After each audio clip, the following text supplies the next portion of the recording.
Amados irmãos, em Cristo, quero saudar-vos em nome do nosso Senhor Jesus Cristo, desejando-vos graça e paz, que vem dele e que só podemos encontrar nele também. Que ele cuide de cada um de vós, das vossas famílias, nos vossos afazeres, e que este dia seja um dia abençoado por ele, cuidando de vós, das vossas vidas e também suprindo as necessidades dos vossos corações. O texto para a nossa reflexão de hoje encontra-se no livro de Apocalipse, capítulo 4. Vamos meditar sobre o capítulo 4 do livro de Apocalipse, este livro maravilhoso que encerra o cânon das Escrituras, e nós lemos no capítulo 4, portanto iremos refletir sobre ele. E o título que podemos dar a este capítulo 4 é Deus está no controle. Deus está no controle.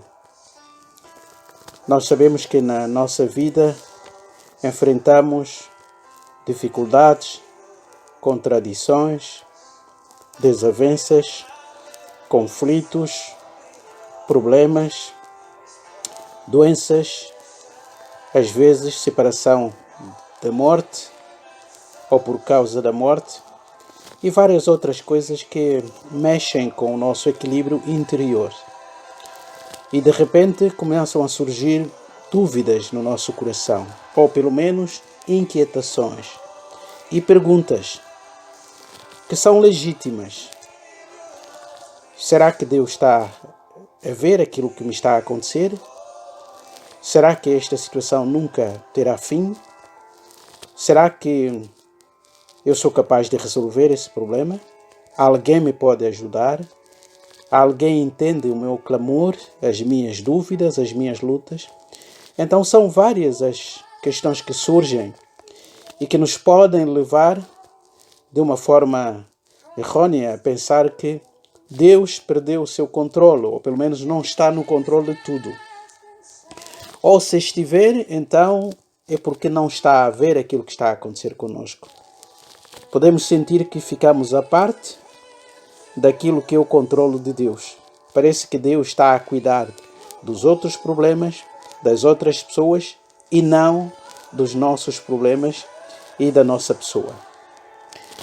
E este capítulo 4 do livro de Apocalipse pode auxiliar-nos a entender a grande verdade que o Senhor Jesus queria que João retivesse na sua mente. Por isso é que esse capítulo 4 aparece aqui, seguido do outro capítulo 5, também que tem uma outra verdade ligada à verdade que encontramos aqui no capítulo 4. Então vou fazer uma oração e se os irmãos me quiserem acompanhar, peço que orem comigo.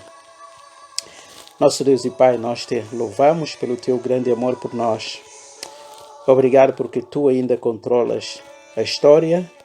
Tu és o Senhor sentado no teu trono. O teu trono continua ainda a ser dirigido por ti. E tudo que vem dessa tua dirigência, o teu reino, o cuidado do universo, o complexo cosmos, com todas as suas estrelas, galáxias, toda a sua complexidade, está debaixo do teu controle. Mas também sabemos pela tua palavra que as nossas vidas, de modo particular, também ainda continuam debaixo da tua orientação e do teu controle.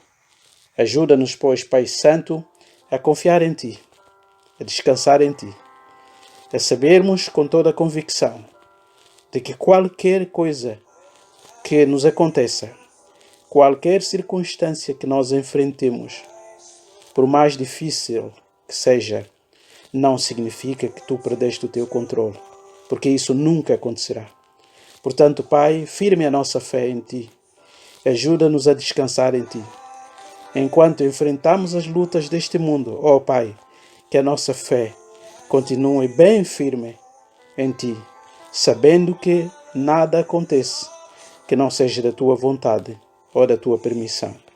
Ajuda-nos a entender a Tua palavra neste momento de reflexão. Ensina-nos, ó Pai Santo. Coloca também palavras certas na minha boca, para que eu seja capaz de partilhar com os meus irmãos aquilo que Tu queres para cada um de nós. Esta é a nossa oração de fé, de gratidão e de confiança no Teu controle, na Tua soberania. Em nome de Jesus. Amém. Então o texto do capítulo 4 de Apocalipse diz o seguinte: Depois destas coisas, olhei e eis que estava uma porta aberta no céu, e a primeira voz que, como de trombeta, ouvira falar comigo, disse: Sobe aqui e mostrar-te-ei as coisas que depois destas devem acontecer. E logo fui arrebatado no espírito, e eis que um trono estava posto no céu, e um assentado sobre o trono, e o que estava sentado era na aparência semelhante a pedra jaspe e sardônica, e o arco celeste estava ao redor do trono, e parecia semelhante a esmeralda, e ao redor do trono havia 24 tronos, e via sentados sobre os tronos 24 anciãos, vestidos de vestes brancas, e tinham sobre as suas cabeças coroas de ouro. E do trono saíam relâmpagos e trovões e vozes, e diante do trono ardiam 7 lâmpadas de fogo, as quais são os 7 Espíritos de Deus. E havia diante do trono um mar de vidro, semelhante ao cristal, e no meio do trono e ao redor do trono 4 animais cheios de olhos, por diante e por trás. E o primeiro animal era semelhante a um leão, e o segundo animal semelhante a um bezerro, e tinha o terceiro animal o rosto como de homem, e o quarto animal era semelhante a uma águia voando, e os 4 animais tinham, cada um de per si, 6 asas, e ao redor e por dentro estavam cheios de olhos, e não descansam, nem de dia, nem de noite, dizendo: Santo, Santo, Santo é o Senhor Deus, o Todo-Poderoso, que era e que é e que há de vir. E quando os animais davam glória e honra e ações de graças ao que estava sentado sobre o trono, ao que vive para todo sempre, os 24 anciãos prostravam-se diante do que estava sentado sobre o trono e adoravam o que vive para todo sempre, e lançavam as suas coroas diante do trono, dizendo: Digno és, Senhor, de receber glória e honra e poder, porque Tu criaste todas as coisas, e por Tua vontade são e foram criadas. Que texto tremendo que nós temos aqui. Segundo a ordem do livro, os capítulos 2 e 3, portanto, nós encontramos ali cartas dirigidas às 7 igrejas que estavam na Ásia Menor. Cristo tinha um diagnóstico a fazer sobre a realidade da igreja. E ele escolhe 7 igrejas, já que o número 7 representa, não só na Bíblia ou na literatura hebraica, mas sobretudo em Apocalipse, representa a perfeição. Então essas 7 igrejas representam a igreja do Senhor Jesus Cristo de modo geral. Porque nós sabemos que havia más igrejas mesmo nessa área da Ásia Menor. Por exemplo, a igreja em Colossos, a igreja também de Hierápolis. Portanto, e essas igrejas não receberam nenhuma carta. Então, 7 significa algo completo, algo perfeito. E essas 7 igrejas, então, eram históricas, mas ao mesmo tempo também representavam todas as outras igrejas ao longo de todas as eras. Então, depois das cartas dirigidas a cada uma das igrejas, João teve uma visão diferente. A última carta, como nós sabemos, a carta dirigida à igreja em Laodiceia, uma das promessas feitas nessa última carta é que aquele que permanecer firme e vencer, então iria assentar-se com o Pai, não é? Diz o Senhor Jesus Cristo, assim, ao que vencer, lhe concederei que se assente comigo no meu trono, assim como eu venci e me assentei com o meu Pai no seu trono. É assim que lemos no versículo 21 do capítulo 3. E, curiosamente, depois de terminar essa mensagem dirigida à igreja a Laodiceia, a igreja que estava na cidade de Laodiceia, então vem essa visão magnífica, maravilhosa, extraordinária. João ouve uma voz que o convida a ver aquilo que ele não tinha ainda visto antes. Sobe aqui e mostrar-te as coisas que depois destas devem acontecer. Então João diz que foi arrebatado um espírito, foi transportado em espírito. E o que é que ele vê nesta visão celestial, nesse arrebatamento maravilhoso? Ele vê um trono e vê alguém sentado nesse trono. E a descrição que ele faz, não só do trono em si, mas também daquilo que havia ao redor do trono, é maravilhoso, é extraordinário. Ele diz que o trono estava composto, não é? Arrumado lá no céu. Estava assentado alguém sobre o trono. E ele tenta descrever com palavras humanas a visão daquele que estava sentado no trono. Mas começa a descrever que esse ser que estava sentado no trono brilhava como jaspe e sardônica.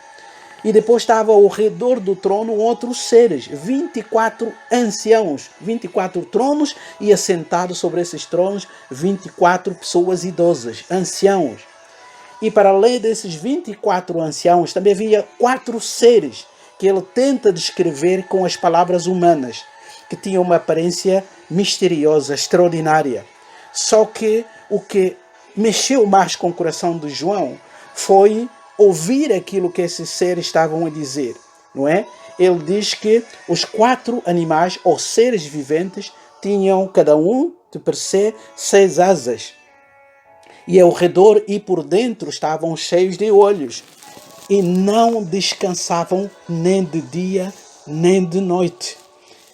E eu acho que a nossa atenção deve ser dirigida exatamente neste versículo 8. É que o louvor expresso por esses seres era um louvor constante. Eles não descansavam. Eles não precisavam de descansar. A sua existência estava circunscrita ao louvor e à adoração. E o que é que eles diziam?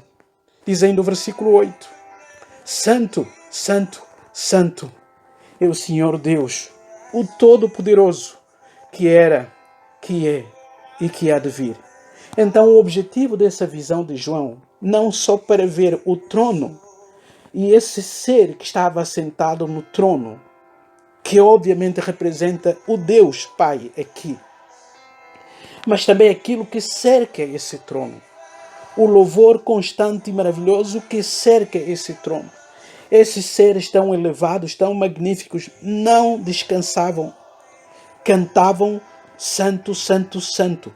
Esta é a forma hebraica de mostrar aquilo que nós temos nas nossas línguas como o superlativo.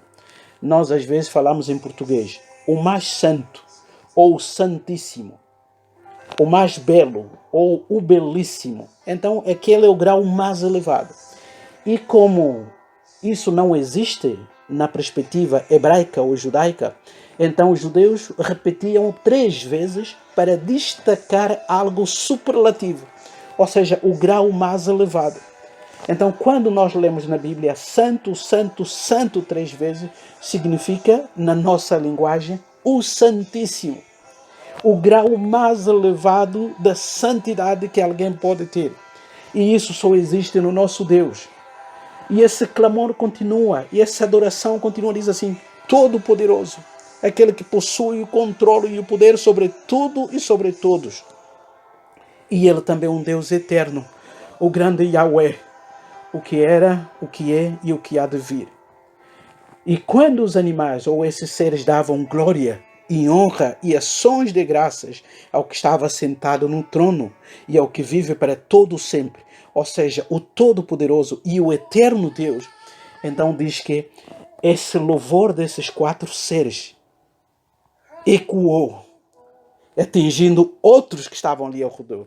Diz o versículo 10, e os 24 anciãos prostravam-se diante do que estava sentado sobre o trono e adoravam o que vive para todo sempre. Reparem que os verbos estão no imperfeito.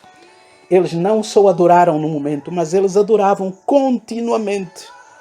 Mas aqui o que está destacado é que, diante do som daquela adoração dos 4 seres viventes, então os 24 anciãos também entraram nesse grande louvor e adoraram aquele que é eterno, aquele que vive para todo sempre. E como sinal da sua reverência e do seu respeito, diz o texto bíblico, e lançavam as suas coroas diante do trono, dizendo: digno és. Tu és o único que merece, Senhor. Merece o quê? Receber a glória, o brilho, a reverência, a honra e o poder. E o texto explica por que Deus merece tudo isso. Porque nosso Deus merece glória e honra e poder. Porque nós precisamos de reconhecer tudo isso nele. E o próprio texto responde no versículo 10. Porque tu criaste todas as coisas e por tua vontade foram, ou são e foram criadas. O destaque aqui é para mostrar que Deus merece ser glorificado, honrado.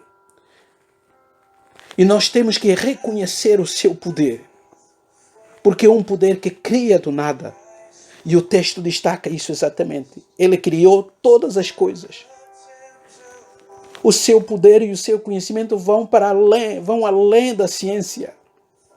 A ciência, nós que aprendemos a física, sabemos que aquilo que existe porque alguma coisa existiu antes. Porque nada vem do nada. Nada pode ser criado a partir do nada. Podemos regredir e analisar todas as leis da física que estabelecem as regras para o funcionamento do universo. Mas temos que chegar a uma conclusão científica, que tudo teve um começo. E se nada pode produzir algo, então aquele começo teve lugar como? Quem é que deu início ao primeiro átomo? Nós ouvimos falar do Big Bang. Mas aqueles que conhecem a ciência sabem que para haver uma explosão física, tinha que haver elementos prévios que entrassem em combustão. Então, se não havia nada, o que ardeu e provocou aquele boom, aquele Big Bang? A ciência não tem respostas para isso, mas a Bíblia tem. Porque a Bíblia diz que Deus criou pela sua palavra. Antes que qualquer coisa existisse, já lá estava Deus. E num determinado momento, Ele disse que houvesse alguma coisa.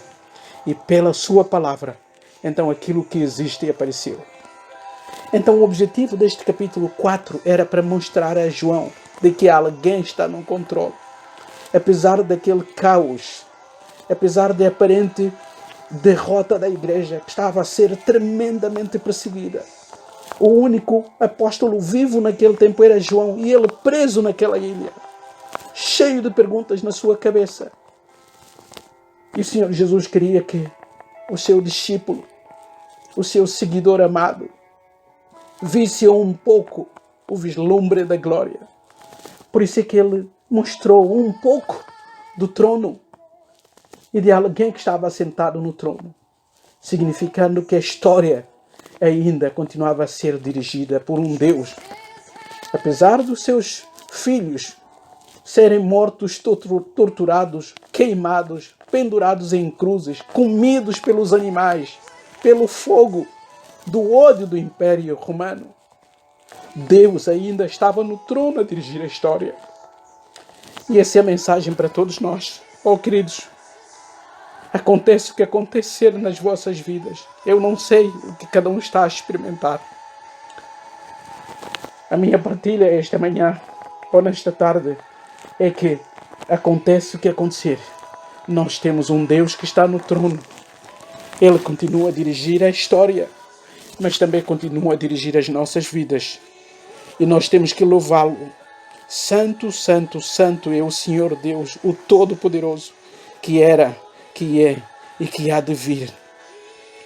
Ele é digno de receber glória e honra e poder, porque todas as coisas foram criadas por Ele. E Ele não só criou todas essas coisas, mas o texto diz que Ele as criou pela sua vontade.